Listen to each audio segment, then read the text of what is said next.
Well, hello there. Come in. Are you ready for some WrestleMash? I know we are. I'm Paul. And lads, what a month this wee sportscast team has had. A record month with these two top guys here. But alas, the wrestling world never stops, so we better get into it. But first, let me tell you about this podcast. WrestleMash is one of the 3 podcast parts which, when formed together, make the mega powers that is the Midweek Mashed Tattie Sportscast. You can find us on Twitter, TikTok, YouTube, Facebook, Instagram, and on all audio streaming platforms. Liking what you're listening to?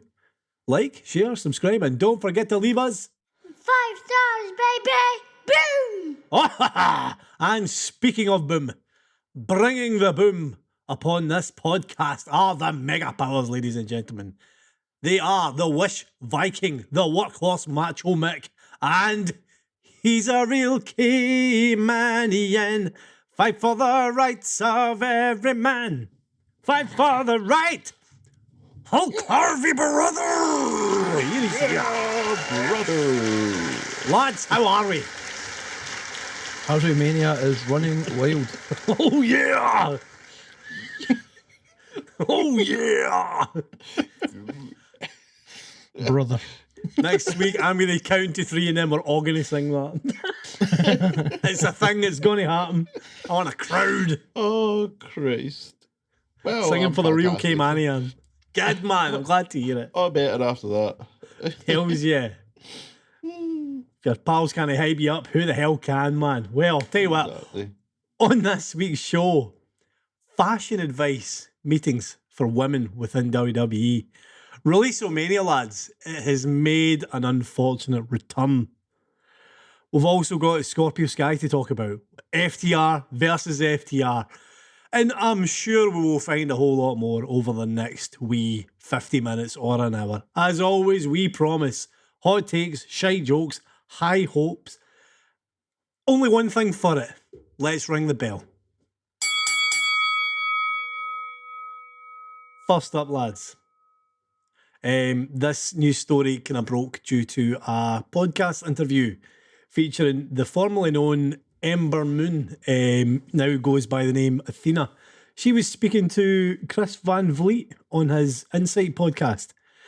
And this was about her kind of creative frustrations and her frustrations about her career in the last few months prior to her release from WWE.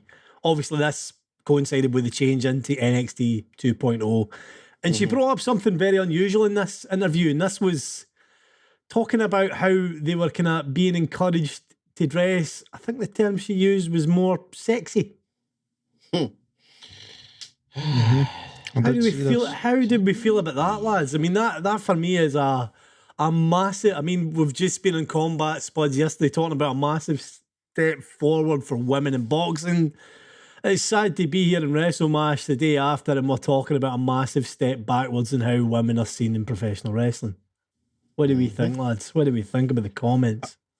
I can't say I'm surprised in the slightest. It's very much a kind of known... WWE or what do you call it? It's like something that's known but without proof, in a sense, that WWE and Vince McMahon and his cronies very much favour females that are blonde, large-chested, hourglass figure, etc., over those who are actually skilled as pro wrestlers.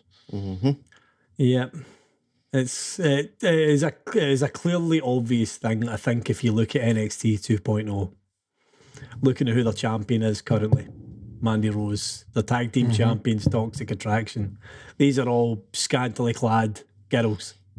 Yeah. It's no accident. It's clearly no accident. In fact, the quote here, I have the quote from the interview, which Athena was talking about it. She said to Chris Van Vliet, "I remember going to my makeup artist and saying, I'm so unhappy. We would have to sit through these stupid meetings about how we would have to dress sexy. I remember looking at someone else and laughing.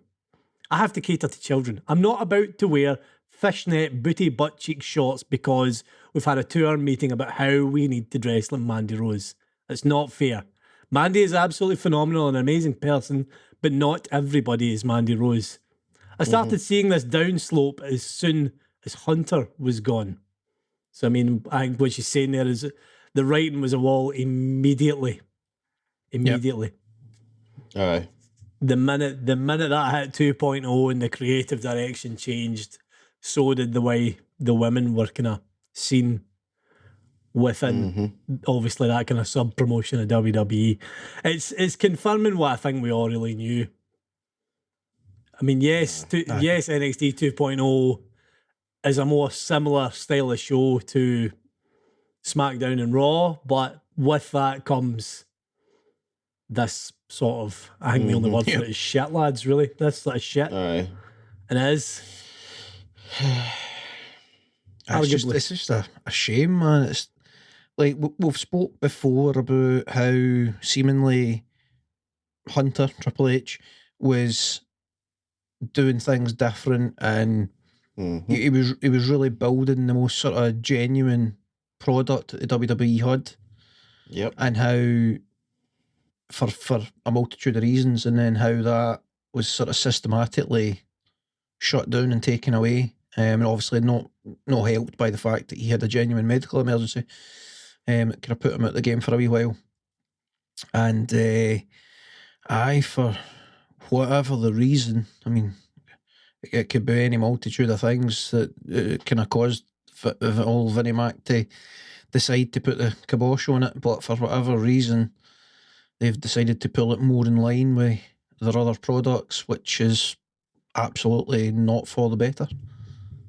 It's a sad kind of day that we're still at this kind of caricature style women wrestler that only gorgeous blonde girls, pin-up girls, can be faces, and anybody that is in any way unique looking has to be a heel. I mean, perfect example, Becky Lynch. I mean, that's the example. I mean, funnily enough, she also came out last week and kind of claimed that AEW women weren't getting as good exposure as WWE women. And all I could think is, you're just a good soldier, man. Nothing you say should be listened to anyway, because you're not telling the truth. You're an example of exactly how WWE works. Somebody who got over with the fans massively, despite what the company wanted her to be, which was she's foreign, she's ginger haired, goddammit. Like, how the hell could Becky Lynch be a fan favourite when you've got beautiful blonde women? Like, I mean, it's just when you see her come out with these statements, you think, God, what a good soldier you are. Like that is all she is. Just like her husband, just a good soldier, toeing the line and saying the right thing. A member of the cult. I mean, organisation. It's cultish almost, almost cultish. It really is. So I found the comments off a sad. For my money, Athena will do fine on the wider wrestling world. AEW's there. Yes, they have their problems in their women's division, Stardom, Impact, the independent scene. She has plenty of avenues in which to travel as a women's wrestler, and all the more power to her, man. All the more power to her, lads. Absolutely. Yeah. Well, I will quickly scut over as well the next kind of WWE news. Release of Mania, lads. As always, we love reporting on it. So, have you seen some of the names who have been released? No, I haven't. You haven't? I did see a couple. Right, okay. Well, about a couple. It's more NXT centric again. Yeah. The kind of top names, Dakota Kai and Malcolm Bevins, who were actually, Malcolm Bevins has been on TV up until last week, effectively. He's a manager of the Diamond Mine, like that was Roderick Strong's set up stable with the Creed brothers, the tag team. Is that the thing that they've turned into, like a kind of model agency or some nonsense? I don't know what they've done to it now. I feel like that's Robert Stone brand though. That's the model agency, is it? Mate, NXT 2.0 is an utter shit show. I refuse to sit through it. So I just know Diamond Mine were the kind of wrestler guy. They were the shooters. Right. Like a very poor and drunk man's Blackpool Combat Club. Right. A poor and drunk man who's had a shooter described to him by somebody speaking a different language from him. Probably. While hanging upside down. But anyway, I'm not worth digging it out. But releases, lads, releases. So, Dakota Kai, obviously, the very high profile one, mid-30s, wrestled in NXT for a long time. apparently Vince McMahon just doesn't see it. So fair enough. I'm sure she'll be fine. Malcolm Bevins, he actually didn't want his contract renewed, so he's left due to his contract running out. Good on him. Aye, exactly. Persia Paroda, who was part of that horrific story with Duke Hudson and your man with the Dexter Lumis. Dexter Lumis is also released. Jalen Williams, Kelly Morga, Vish Kanya, Blair Baldwin. Here's the funny one though. Harland. Do we remember who Harland is? My name rings a bell. Oh, I'll ring a bell, don't you worry. Harland was his wrestler name. He was a very high profile signing, in fact, at the time, potential wise. Okay. Who do we not remember at all? Any guesses? I can't even. No, that shows you how bad. Oh, Harvey. Have you got it? No. Oh, I had it. I bet you did have it. You just couldn't put your name. Parker Boudreaux. Baby Brock. Oh. Aye. So, they signed Baby Brock. They shaved Baby Brock. Right. They put Baby shaved Brock in a jumpsuit. They stopped him being Brock, and then they released him. Snuff booking, lads. Snuff. Just put a bullet in it and shoot it. You know, he's the guy for looking like somebody else, effectively. It's incredible. Honestly, man. I laughed. I actually, and that's harsh on that boy. You shouldn't laugh, but that is. Didn't make him shave his head and stuff, did Exactly. At one point. Aye. This boy who looked so much like Brock Lesnar. It's like there's somebody in there that was looking out for him and they're trying to find a way to basically let him have a career in WWE without Vince McMahon doing away with him. So they were trying to change how he looked, change his name, shave his head. Mm-hmm. And then every time Vince McMahon's seen him, he's went, looks like Brock Lesnar. We've already got a Brock, damn it. We don't need another Brock. Oh, Christ. So, I mean, that's him. That is the Parker Boudreaux train back on the free agency list. God knows what he's want to do with himself. He is. A lot of them are kind of seeing the upside and kind of getting out there with their social media. I'm included. He's already posting his pre-Harland pictures with him looking like Brock again. You wonder where he'll go. You wonder what'll happen to him. Will this be his quick dalliance, or will he go somewhere else? I can see him doing well in Impact. I think the main thing is he needs to be trained. I think that was the problem, Mike, is that he was never ready for telly, and they just threw him out there as quick as they could. No, that didn't help. There was such a hurry to get him out there. Like, they did everything wrong by him, and then they punish him for it. Yep. I mean, what chance does the boy have? He's a young guy. He's a big, strong guy. Does he get back into, I don't know what sort of aptitude he had as an American football player? He was a college player, certainly, so he was obviously very good at it. Mm-hmm. It'd be interesting. I mean, get him down to the factory with QT Marshall. Believe you me, if there's anybody that can turn him into a wrestler, it's QT Marshall. Get him down there. You never know. You may see him in AEW one day. Impact, like you say, Mick. Why not? Why not? Mm-hmm. Interesting news, certainly. Remember how I was talking about crappy pay-per-view names last week, lads? Mm-hmm. Aye. So obviously we're talking about Forbidden Door and how imagine having Door in a pay-per-view name. Mm-hmm. Can you think of any other bad ones? Like that have happened or just made up? Off the top of your head. Make up one even. Go and make up one. We'll see. Because I reckon on the spot you could make up something better than I have in this short list here of phenomenal pay-per-view names. Backdoor wrestling. Backdoor wrestling. Out your back door. Just you wait. Some of ICW's names were phenomenal back in the day. Aye. ICW, dripping like a knackered fridge. That's class. ICW, get your rat out. Get your rat out, And my favourite, ICW, World Cup France 98. What? They love to troll. So I really don't know. Shug Seuss wild with party. their stuff back in the day. Stop, he's already dead. I mean, they're shite, but they're hilariously shite. I've got to praise them for it. Poor examples of names that I found were very quick. WWE Great Balls of Fire.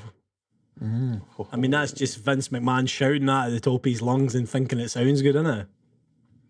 Just him in his office with that big dinosaur skull shouting, Great Balls of Fire! Maybe he was listening to the song. That's really new and trendy. Balls of fire. The kids will love this. Oh, Jesus. See, just to before we quickly move on to the kind of AEW stuff, lads, I have a wee video for you guys to see. And this was during a house show on the WWE tour that was in Newcastle recently. Oh, okay, well, this is going. Do you know where this is going? I don't know if Harvey will, right? For anybody online, you simply need to type in Bobby Lashley top rope collapse and you will find this. So obviously, guys, I have got this ready here. Well, actually, Mick has got this ready here, thankfully, through a wee bit of computer wizardry, and we're just going to watch this. This is Bobby Lashley at a WWE house show in Newcastle. If you've got this queued up, you want to watch it with us, we'll do a wee quick countdown. It is up to yourselves. If not, you'll hear the lovely reactions for us here. Mick, are we good to go? Yep, right. Quality man. Right. A 3, a 2, a 1, go. Right, so Okay. we have actually got this on YouTube. I might skip forward with to oh no, we're going straight in. Right, here we go. Right, So house show in footage. WWE. Drew McIntyre. Oh my God, there it goes. So What do you think of that? Drew McIntyre, Bobby Lashley in a match. They both go for. I mean, they're just they running the go to ropes bounce off the opposite effectively. sides of the ring at the same time. Drew hits first, and as Drew hits, the rope breaks in one of the corners. It gives way. And Bobby Lashley, a half a second later. There we go, we're getting a different angle now. Half a second later, Bobby Lashley hits, and the rope isn't there. Careers are all the top. Right, so duck under for Drew. Drew one hits. hell of a spell, isn't it, lads? Like, oh my It's a fair God. tumble, man. Somebody's getting sacked. I mean, for like, it's a pair of the ring crews in trouble, man. I mean, you think about it, not just the way he's fell, the size of Bobby Lashley, the weight of Bobby Lashley, to come careening onto your neck on the edge of a ring like that. He's lucky he's not paralysed, lads. Supposedly he landed in his head as well. I mean, that is pure fluke. But I thought I'd draw your attention to that there, lads, and to anybody listening. That was obviously one hell of a spill. It It's really just one of was. the freak things that people don't appreciate in wrestling. You know what I mean? There's so many things that could go wrong at any given moment. These guys really are. They're the highest of trained professionals, and sometimes even that's no good enough. There's never been a better "don't try this at home" example, as it were, than Bobby Lashley doing a cartwheel in his own head over a rope. Unbelievable that you get back in and finish the match, though, lads. I mean, unbelievable. Yep. It really is. It really is. But before you move on to AEW, can I Yes. say something? But the Raw, Yes. WWE Raw. I don't know if you've seen Randy Orton, obviously his 20th year with WWE. So they did a thing, he was out there and he was in his speech and all that kind of stuff. But then after that was just weird. So you had like Ezekiel come out, or what was his It was name before? originally Elias, of course. Elias, aye. Although So it's it's apparently his It's brother. his twin brother. Don't know what That's you're talking right, about. aye. It's his And brother, kayfabe. aye. Aye. Kayfabe, So he gentlemen. was out, like the Usos came out and talking crap. Kevin Owens came. Well, when Ezekiel was out, Kevin Owens came out and was like, "That's no Ezekiel, that's Elias." Like, stop I this. think like, they've got an ongoing thing, I believe. aye. Obviously Cody Rhodes was out there, and yeah. So now they're going to have it's going to be like a, I don't know, it's a six-way tag or something like that. There seems to be a bit of controversy about this. I did Randy see Orton, Riddle, Cody Rhodes, and Ezekiel versus the Usos, Seth Rollins, Kevin Owens. Oh, that was the match that. That was on Raw, wasn't it? I think. So now they've got to be doing that match. They're continuing this feud with the Usos. It's I don't know what they're doing with regards to that. It was meant to be a tag team unification bout at WrestleMania Backlash, but they've now amalgamated this into a 3-on-3 where it is RK Bro and Big Drew McIntyre versus the Bloodline, the Usos and Roman Reigns, but for no belts whatsoever. So after building up this kind of main big tag feud leading to Backlash, they've all of a sudden kind of done the old cards subject to change. I think this is largely due to the fact because there isn't a main event scene in WWE currently. It is Roman Reigns. That's it. There isn't anybody to challenge him. They've not built up any, but I mean, these are old hat problems with WWE's top of the card, unfortunately, lads, is that it's all about the one star. It doesn't matter. Everything else is just whatever. Which is a shame because I believe the tag feud with RK Bro and the Usos was actually looking quite good. And knowing the guys involved in it, it would probably be a good tag match, the Usos especially. Despite the fact they're working in WWE where the limitations are high in how you can wrestle, they have been arguably one of the most entertaining tag teams in the past 10, 15 years. No. Which says a lot for the guys. Like, it says a lot for them that they're still as prominent and as high up the card as far as being a tag team goes in WWE. And I'm always amazed that they've never been split up, the Usos, into singles wrestlers. I think both of them would make tremendous singles wrestlers. But I suppose that's not the way they want to go.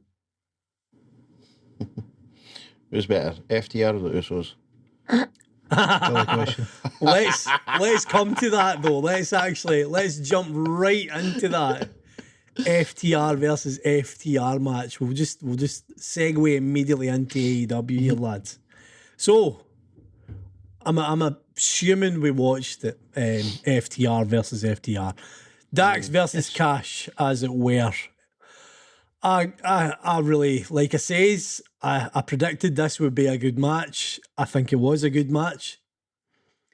Storyline wise, it didn't really, I mean, like we've spoken, why, but I'm alright with the why not being that important when the match is so good. I liked that they kind of did their wee kind of build up to this with the Road to Dynamite show on YouTube, and obviously that's not as accessible for the large wrestling audience, but they kind of put over Dax needs to win this because he wants to win everything. Cash wanted to show that he was more than just a tag team wrestler. I think the objectives were achieved there. Dax wins, Cash shows that he can go as a singles wrestler. It was basically an I Love Bret Hart match though. What do you think, lads? So, well, I mean, Harvey, you get anything you want to say before I shut over it? He's gonna launch it. Well, shit, I have to say. No, the premise of the match. The premise of the match don't get any. The match was good, but there was no need for it. That's simple. Boom. Okay. Do your thing, Michael. Hey, Michael. So elaborating on what Harvey said. I don't like it when wrestling promotions, regardless what promotion it is, put on a match that's part of something bigger just because. And then I don't like it even more when there is a bit of reason and a bit of story, but it requires you to know, understand and appreciate what's going on a deeper level than what they're presenting at face value. Pro wrestling should, in my opinion, most of the time be presented for people of a lower IQ who That's not to denounce wrestling fans or anything, but when you put pro wrestling on the telly, you should be able to tune in 10 minutes in and very quickly catch up to what's happening. Right. That's the type of entertainment that it is, generally speaking. If there's then anything deeper than that, like long-term booking, like Easter eggs within a match, that sort of thing, that's like the cherry on top for the diehard fan that wants to follow everything and take it all in. This match in particular, you've got, I was going to say arguably, but there barely is an argument against it, but arguably the best tag team of the generation and undoubtedly one of the best ever in FTR, who are on one hell of a run, which currently sees them hold 2 major promotions tag titles. I mean, you could argue with the major bit, but major in terms of indies and stuff. They are on course to, at some point in the near future, be the AEW tag team champions and have belts in 3 promotions. And if that doesn't happen, everybody involved is stupid for not letting it happen. They have had a series of phenomenal matches. Why are they not being booked further towards the culmination of this and having them be AEW tag champions? Why are they having a singles match? And on top of that, as you say, Paul, the match played out like an I Love Bret Hart thing, right? So the 2 of them are obviously massive Bret Hart fans, right? And I'm sure they really enjoyed putting on this match and paying homage to Bret Hart. And for anybody that doesn't know, Harvey included, that match consisted of spot after spot that is infamous with Bret Hart. The match played out like a Bret Hart highlight reel. There's a video that was doing the rounds that somebody had put together where they went through Bret Hart matches and they got a clip of each sequence for the match and put it all together, and then they played them side by side. So you can see the thing happening in Bret Hart's match, and then you can see the FTR lads match playing it out. That's all well and good, but as I say, that's something that should be an Easter egg for diehards. That's not something that should be required knowledge to appreciate what's happening, if that makes sense. Is it becoming a bit wrestling karaoke? Like, as in they're just playing somebody else's hit, effectively. I mean, do you think they went too far? Well, here's the last thing that I was going to say, right? This is the nail in the coffin for me. Whose name is above, I was going to say above the door, but whose name's on the placard for this bloody tournament? Oh, Owen's name is? Owen Hart, yes, Owen Hart. The brother of Bret Hart, not in fact Bret Hart. So why, above all else, is the match no a homage to Owen Hart? I get that they're fans of Bret Hart, but the guys for putting this together they said on the vignettes and stuff that they're massive fans, and I'm sure they are fans of Owen Hart, but they spoke up the love for Owen Hart, no Bret Hart. Obviously, they've spoke before about loving Bret Hart and all the rest of it, but as I say, that requires that you're a bigger fan and that you take all that in. It just, like, I'm sure for them, they loved it and they had a great time. It was a really fun match, really well put together match. And it's pretty cool to see the video, like I say, where you see it side by side and you see how much work they've put into creating that match and paying homage to Bret. But in the grand scheme of things, it's meaningless. I mean, for me, it was. I think the biggest thing they were trying to pay homage to was Bret versus Owen, like the kind of SummerSlam match and so on and so forth, like the cage match. Aye, okay, you can argue that. Aye, so I mean, I don't think they were discounting Owen as a kind of hero there. Like, no, I don't mean to say that. Definitely, I definitely don't mean that. I just mean that if that's the route they want to go, then there should be more an effort to represent Owen. Absolutely. I mean, if they want to have a standalone singles match where they pay homage to Bret Hart and they come out in the pink and the black and all the rest of it, do that at some point. But why is that a part of the Owen Hart memorial thing? That's my biggest point. Aye, is it just too much on the nose for you, or kind of tribute? Aye, it's far. It's hitting too much on the nose for you. Also, I mean, I can see that certainly. Aye, I can. Last thing I'll say, right, and then you can kind of continue this on a more positive note. Why is there so many tag wrestlers in this? Or well, not in the tournament because it's the qualifying for the tournament. But why is there so many tag teams getting involved? There is plenty singles wrestlers that you can fill out this tournament with. Why are we using the tag wrestlers for this? I mean, now that is a very fair criticism when there are as many singles wrestlers. Red Dragon and Hardy's just straight off the bat, to name a couple. Why are they involved? Just why? Well, I mean, that's the next match. On Wednesday is Jeff Hardy versus Bobby Fish. Yep. I mean, I suppose in the Jeff Hardy kind of side, Jeff Hardy has equally as much success as a singles wrestler. He's an ex-WWE champion, Intercontinental champion, US title, TNA World champion, etc., etc. Like, he does actually have a bit of singles wrestling kind of chops there. Absolutely. But I wonder why it is that they're focusing so much in tag teams with it. Like, why they're choosing to include so many tag wrestlers. It's a very odd sort of way of doing it. I thought it would have been more the likes of Wheeler Yuta and all that. Aye, the sort of pure wrestlers. Daniel Garcia. Yeah. I mean, not even because I mean, Owen was a hybrid. He could do your wrestling. He could do your high flying wrestling. Yep. So he could do a bit of both. Like so. Yep. But again, they have lots of guys again in that company who could do that. Lee Johnson, Dante Martin. Here's a name for you that I'm sure we'll come back to later in the podcast that I didn't know this about until just this week. Wardlow. That man might be the second coming of Owen Hart. I mean, what a perfect example of a heavyweight who moves like a cruiserweight. Aye, who can spring like a light heavyweight wrestler. So he can.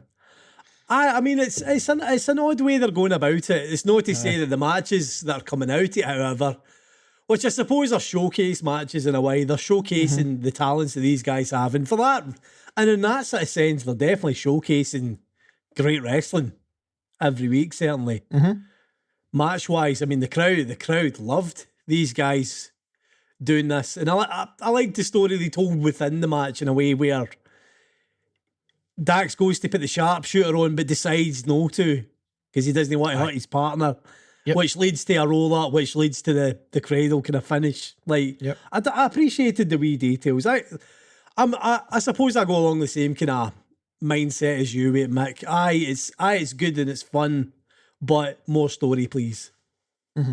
Which I think seems to be the kind of the general attitude the new AEW in a lot of ways. Whereas, yes, it's good, yes, it's brilliant. More story, please. Aye. It was a kind of week for that again, where there are a collection of brilliant matches. But what's the point sort of thing? Yep.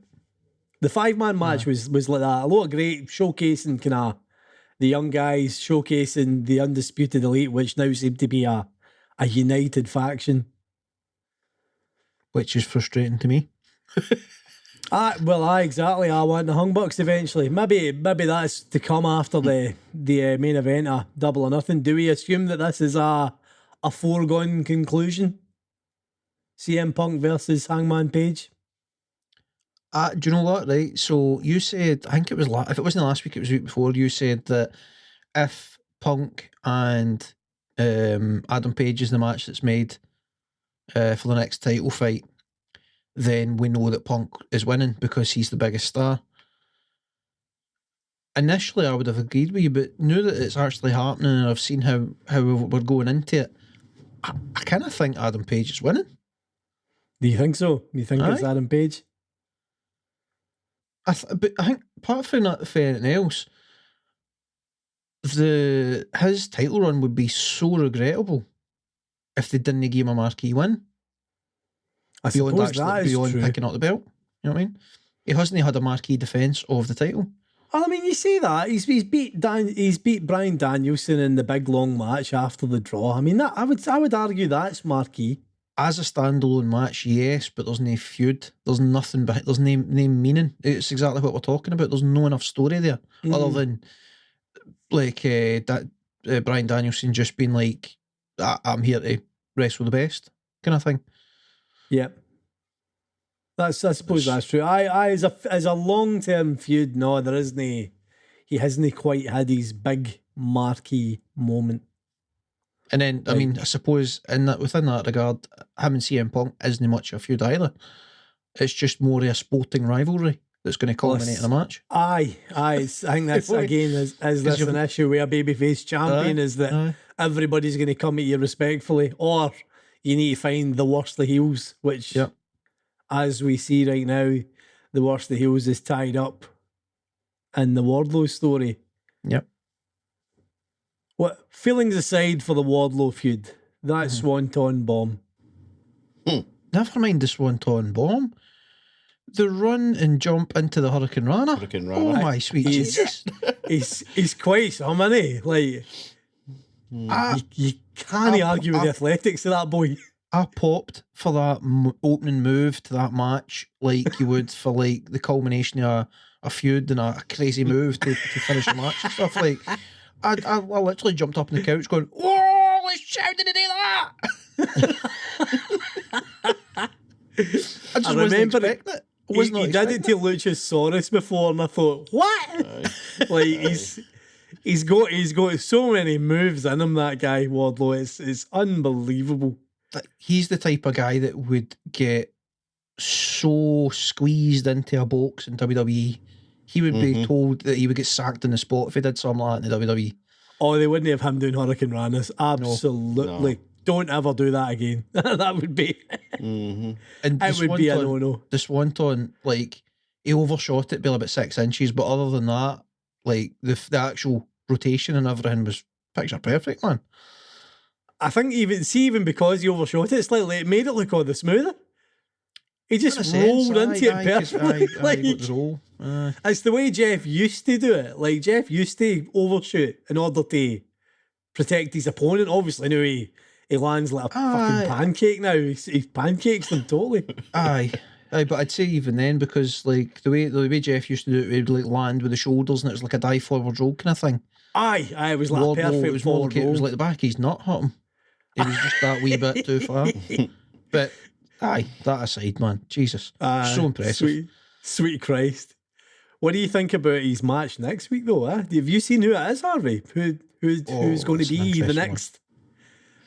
No, I don't know. So they hint. I mean, obviously MJF hinted towards it. Can you ever remember Enzo and Big Cass in WWE? I'm Enzo Amore and this is Big Cass and he's 7 foot tall and you can't. So it's going to be him. Can't teach that. It's obviously he's not going to be called Big Cass. He's now going under his name William Morrissey. I mean that's an even bigger base. I may be on a minority, right? In light of things that have happened since their kind of wee push they had in WWE. I missed them. I absolutely loved them as a tag team. I'm not going to lie, I really enjoyed them as well as a tag team. I thought the breakup of them in WWE at the time was an absolute joke. Yep. Because where were they going to go? Where in the fuck was Enzo Amore going to go as a wrestler, as a singles wrestler, being as small? Like, what was the point? It's just the classic old, he's really big. So that was that. They just sacrificed him to get the big guy, and then they didn't even want the big guy either. Yep. But as a tag team, they were hilarious. They were great. That wee guy was. I mean, they worked as a team. They were funny. Aye. I mean, there was a cloud of controversy, obviously, as to why Enzo Amore left WWE, unfortunately. But when they were together as a tag team, they were money, man. Yep. The crowd loved them. Supposedly, Big Cass had some troubles with I can't remember if it was drugs or booze. I think it was the drinking that was the bother with Big Cass. I'm sure. Supposedly he's sober and stuff now, so I'm interested, if nothing else, to see how he looks, what kind of shape he's in and stuff. Dude, if you haven't, Google it right now. He is in phenomenal shape. Funnily enough, his fiancée works in AEW, and I mean, you'll applaud him the minute I tell you in a Lexi Nair, the backstage interviewer, Diamond Dallas Page's stepdaughter. Right. So he's doing fine. Things are going well for the big guy. He's all right. Could be worse. I'm curious to see what they do here, because he would be as good as anybody else to bring in as an enforcer for the Pinnacle. Because obviously they'll be looking to, if they're going to keep the Pinnacle going, they'll be looking to replace Wardlow. Yes. In that sense, so I can see him fitting into that role pretty damn well. And he never like. I mean, he wasn't bad on the mic, but there was a reason that him and Enzo worked so well together. Aye, I mean, who's ever beaten So wee having Enzo him on the just microphone? having him just been the big bruiser in the background while MJF's doing his thing on the mic, like that's money. Aye, I mean, it'll absolutely work a treat for Wardlow going into this. I mean, you've saw what he's like with a base that's slightly bigger than him for doing high flying stuff. Imagine him with a guy the size of Big Cass, like 7 foot tall. Guys, I have dropped a picture of the progress that this man's made physically. I'm looking at it now. The man is in W. shape. Morrissey, he is in. I mean, he's I tell you what, I'm getting visions of Test back in the day. Aye, he's like somewhere between Edge and Test. Aye, Like he's just a giant, jacked man. Like he's exactly what WWE would love in a do we wrestler know now. his shoot height? His Is he a shoot height is 7-footer? literally 7 foot tall. Yeah, Aye, he is. Which in an AEW ring with the kind of average, kind of smaller guys, he's going to look ridiculous. Yep. Such as the height that he's got. It's I'm it's going to intrigued be by this. interesting. I hope that they don't have as much as like I'm loving Wardlow. I nearly said Wardrow. Lots of Wardlow in this run that he's on. I don't want to see Morrissey, right? Yes, trying not to W. just call him Morrissey. Big Cass. W. Morrissey is how he's now Right. known. I hope they don't just have Morrissey get buried. I hope it's a relatively competitive. He's got to survive him, I think, hasn't he? Like, it's got to be he survives W. Morrissey, like with a cheeky roll-up pin, Aye, yep. and then He needs, take a he needs to doing. look a monster. He needs to look like a monster. Aye. W. Morrissey has to absolutely ruin him, I think, but Yep. somehow sneakily get beat. Aye, it has to be something like that. Yep. There will be a way to do it, I imagine, and it'll be an interesting match. It's two big guys, and I imagine with the strength of Wardlow, W. Morrissey's no staying on his feet the full match either. No, I can imagine. he's- I can imagine on occasion the big man's flying. You can see it. You can I'm totally intrigued. see it. I'm intrigued by this. Absolutely. Although I have to say, see, you've got to think that Wardlow beats MJF eventually, and that's the culmination to all this. That's obviously where they're eventually going to go. Aye. Aye, but it worries me slightly now that they're involving the big man. That's going to play that's absolutely going to play a part in the final match. So Depends how they aye. do it. I wonder. Aye, I'm curious to see how this all plays out now. I mean, we've only a week to wait, mate. On release day, we'll be looking forward to seeing it. Obviously, we record on Sundays, so a few days for us to wait as we speak to now. Last thing, lads, to talk about. Again, I don't know how you'll feel about this. The match itself, phenomenal. The spots within the match, phenomenal. The amount of sacrifice these men put upon their bodies, Jesus Christ. The result, I am talking, of course, about Scorpio Sky and Sammy Guevara. How do we feel? I mean, I would like to know what the point was. What's the plan here? What direction are we going with? What direction are we taking anybody that's involved with this match? It seems a wee bit rudderless. It was the weirdest match ever as well. Scorpio Sky cheered like a baby face. Dan Lambert cheered like a baby face. Paige Van Zandt, remember your comments. How is this woman going to get cheered in an AEW arena? They cheered her. Let me take you back though. That wasn't my comment. My comment was, how the hell do you turn her face? Which they have no done. They've just went into this twilight zone where the heels are getting cheers and the That's faces what I are mean. getting boos. You know what I mean? But Technically, the thing she's is, face. that's no sustainable. Oh, it isn't. No, it's no. But it was a weird match. It was great. It was wonderful, but it was weird. I have not got much to say on that. I just don't know what they're doing. It beggars belief. Why? What are they doing to the title above all else? I would like to think now this is like a retcon, and now they're going to try book it properly. They've put it back in Scorpio Sky. Now we can move on with things and get out of this Twilight Zone shite. I don't think we can though, because they've all but assured that we're going to get this mixed tag match. Which, I mean, that's okay, still coming, aye. to be fair, that there's every chance that's next week, right, at the pay-per-view. No, well, that's not next week. When's the pay-per-view? Pay-per-view is at the end of the month. The end of the month, I aye. think it is, I'm sure. So, aye, there's every chance the mixed tag match would be at the pay-per-view. So we've got until the end in terms of booking to put up with this, I guess, and then presumably that's the culmination. But, well, I suppose now you're in a position where you can have Scorpio Sky and Paige Van Zandt win, which would make a certain amount of sense. However, Triple A Monterrey was through the night. Sammy Guevara and Ty Conti won the Triple A Mixed Tag Championship. Oh, you can't have them lose now. Oh, what You the day in? No, I would imagine, if I'm a betting man, if you're talking about this mixed tag match, it's probably for those belts. Aye.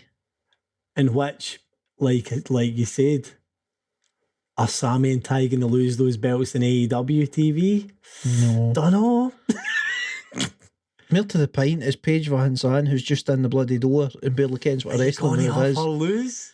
You gonna have her win a tag title? No, surely no. But then at the same time, with the way the booking's going, you've got to have them win now. The way they've booked it, so none of this makes sense. It's like the ghost of Cody Rhodes just will not fuck off from the TNT title scene. He fucked it up, he left, and his stink just will not get away from it. Harvey, is somebody with Leslie dug in the fight? What's your thoughts on this bloody shit show that's going on the now? I just have no fucking idea what's going on. Pretty much. Therein lies the problem. Is there one thing we can... Well, like, what's the point? Like, what's going on? Like, I don't know.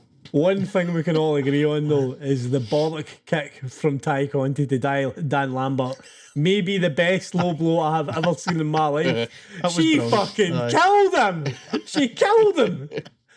There was no pulling that kick. I have to say That was a soccer kick. To the nuts. Fair, like Dan Lambert is comedy gold, and it's a travesty that he's not been in pro wrestling his entire life. That's one thing, right? Aye, I agreed again. But I think I prefer Ty Conti as a heel more so than Sammy Guevara. Sammy's alright as a heel, but Ty is a really good heel.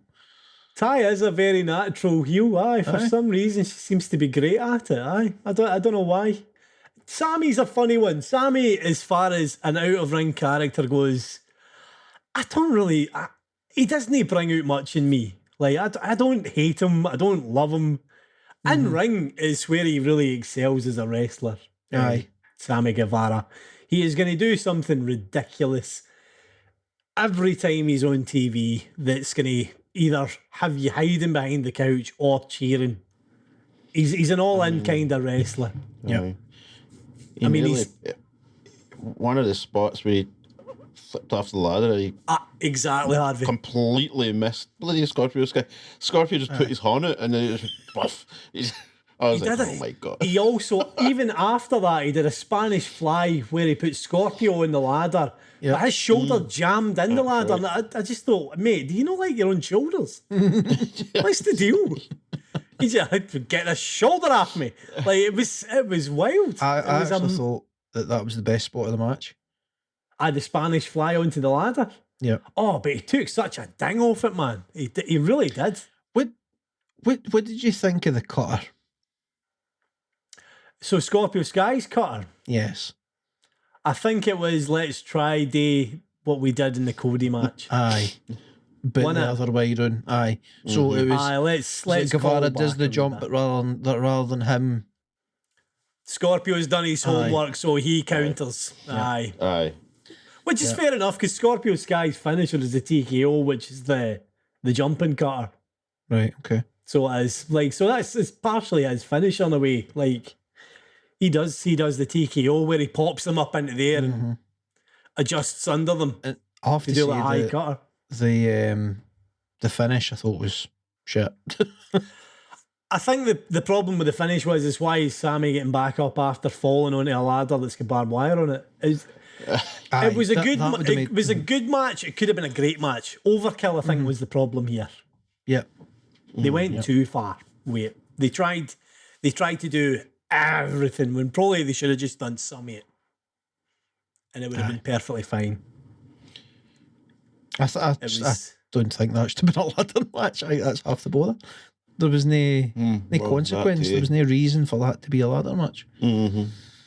I think now they just move on. Please, let's just move on. Let's get Ty and Sammy into a mixed tag match with somebody else. Get Paige into the company another way.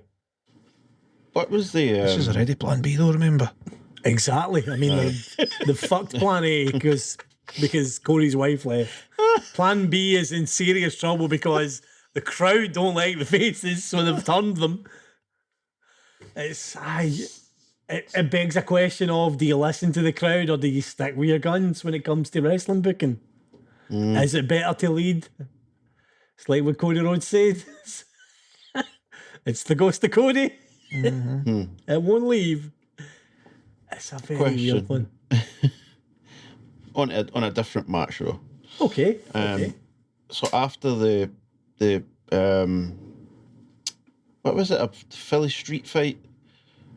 Is what they called it? Yeah, Hikaru Shida and Serena Deeb. Serena Deeb. After that match, it cut to Thunder Rosa. Yes. What? And she was like, well, whatever. I can't even mind what she was saying. She was saying, is that the oh, fucking hell. What was she saying? I don't know, mate. She's next or something. I don't know. I can't mind. I'm glad you brought it up. But what's that all about? I think that's probably Thunder Rosa's next feud, which is Serena Deeb. Which I don't mind, I've got to say, by the way. She was saying she's next, that's what it was. I think that was the result of the Philly Street fight was to choose the next challenger. And by the way, for my money, that's who they should have went with for day one for our first feud, Serena Deeb. Aye. Absolutely. Cerebral, wrestler, good worker, good character, can be trusted to have a 20-minute banger with anybody quite easily, Serena Deeb, if the occasion calls for it. Why now? Like, just miss the Nyla Rose step, get to Serena Deeb. But then again, lads, hands up, I'm a massive Serena Deeb fan. I'm probably biased there. I think the fact that she's not been in championship matches enough is that's a shame. Is bad in AEW's part. I would. For me, she should have been heavily involved in the whole TNT. TBS. TBS thing. But that aside, I don't like the way they've went about booking this because, I mean, okay, Thunder's face champion, she's like ready to take on all comers, whatever. But why is she calling somebody out? Why is it on her to cut a promo and call out some, for all intents and purposes, random heel in the mid card? I think that's the biggest problem for me, is that if it's the feud I want, but the way they've got to it, Mick's probably know the cleanest way. I think you want Serena saying, I have beaten ex-champion, give me the mother bleeping champion now. Aye. And that way you're off to the races, and then you can have a good feud. Then you've got Thunder looking strong because she's this babyface champion who will take on all comers, and I'll see your challenge. Okay, come ahead, biatch. Yep, that makes sense. I'm into it. It's going to be a great match. You know that they two in the ring is going to be good. Oh, it should be. There's no question. If that match is shite, then something's went really wrong because the two of them. Exactly. Aye. Agreed, though. I mean, for that to go wrong, what the hell's went wrong? Like, yep. I would expect that's the double or nothing match, though, going up there. Yep. Rampage, just to quickly gloss over before we go. Good matches again. Darby versus Swerve. Really enjoyed, I've got to say. It's a kind of, I think it was a kind of summary of the kind of matches they've had in the independent scene, effectively, just kind of as a peak for a larger audience to see just how good they are together. Yeah. I had two wants for that one. I wanted it to be longer. That shows you how good it was then. Aye. And I wanted what's his face? Ricky Starks to just sit in his arse and stay with it. And just let them have the match.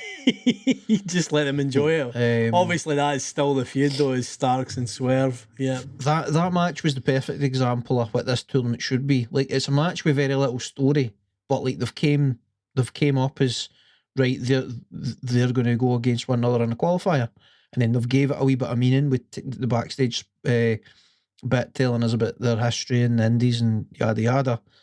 And now, okay, now I'm interested. Like, it's two guys that I thought would have a good match. Now there's actually something to it. Let's have a fun match. It's a one-off part of this tournament. Like, aye, that's what it should be. No, I appreciated the post-match as well with Darby offering Swerve 5 more minutes because he's won. Aye, that was he's a nice won touch. via he didn't know Swerve was distracted and he's pulled the Last Supper in. Mm-hmm. But he's then offered Swerve another 5 minutes if he wants. And Swerve says, "Nah, I know you've no done me dirty, mate. Don't worry about it. Good luck." Aye. I nice. appreciated that. Yeah. I did. I liked that. I also quite liked the Baddies match, the 3-on-3. Again, maybe no getting the rub on Willow Nightingale that I'd like. I know you'll not appreciate it, like, but they kind of tried to kind of tell the kind of background as to why Velvet had turned, and that was due to the Willow weeks in. match. What are they thinking?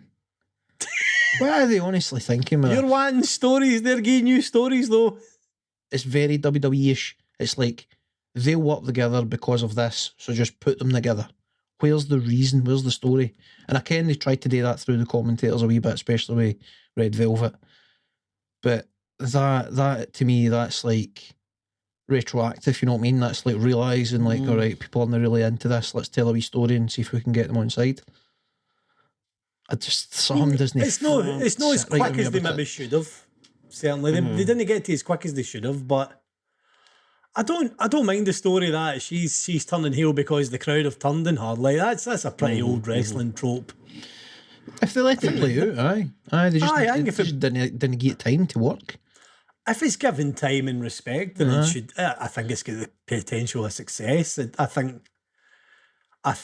don't think there's any real problem with it. I think the only thing for me is that Willow needs more of a chance. Aye.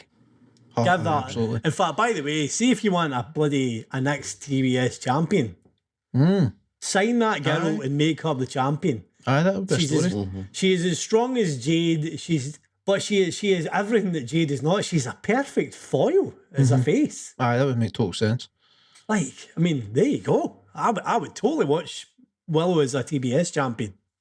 I think she'd be awesome. Something else that annoyed me, I really wish I could have nice things to say because I do love EW. Something else that annoyed me, right? Cornet here. I watched Dark Elevation again, right? Yes. I've started getting into the way of watching it because there tends to be good matches on it. And they had a trio. Was it a trio? Aye, it was a trios match where they had Blue Sky, Sky Blue, close enough. Yep. Ruby Soho and what was the other name? Cannot remember the third person in that team. Anywho, so they had this random trios match, right, as the day on Dark and Dark Elevation, right? They fling these matches together for reasons, right? Yes. But, so you went on the same week, obviously in the way they tape it, it's different weeks, but in terms of programming, they've went in the same week for having Blue Sky. Sky Blue. Damn it. Sky Blue. Sky Blue. Twice in That's 2 an idiot. minutes. They've had Sky Blue, a member of this one random team, for reasons, to then they've punted her into this other team to just, I guess, job them out to the baddies who they're now trying to get over as a team rather than just a group of bloody fangirls. And that's annoying enough. But then now you're also shoehorning Ruby Soho back into the kind of upper card picture with women, by putting her into this through a backstage spot, to be fair, so there is a wee bit of backstory, but they're putting her into the match where it's her and Tony Storm against versus Britt and Jamie. Aye. Mm-hmm. It's all a bit like put a bit of effort into the women for me. It's this thing we always kind of want to see is them getting treated as well as the men for storylines. Aye. I mean, they're making an effort. Do I enjoy it all? Nah. But at least they're making an effort. To be honest, I'm enjoying the Jade stuff more than anything in the women's division now. I find that lassie, I can't stop watching her when she's on telly. I think they need to get the belt off her. I think they need to get the belt off her ASAP, like at the pay-per-view. They need to get the belt off her. I think that would be a good idea. It's about time she lost to somebody. I would love it to be a star-making loss with Willow Nightingale, where she is laughing at the thought of this lassie challenging her, and then she beats her. Yeah, I think that would be a tremendous story to tell. I would much rather they built the baddies around Jade as she comes back up to challenge for the title again.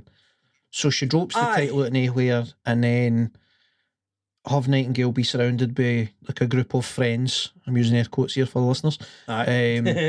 So then Jade requires a bit of backup. So she, from her fangirl squad, she pulls out the two that can actually wrestle and builds a team to then take on the group because they're going to have a trios match or whatever, and then now you're building a team.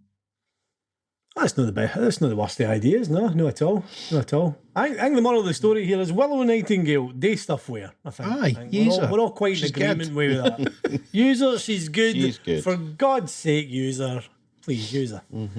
Oh, dear lads, we're running our time. We were getting close to running on time. We've talked and talked and talked. And here we are.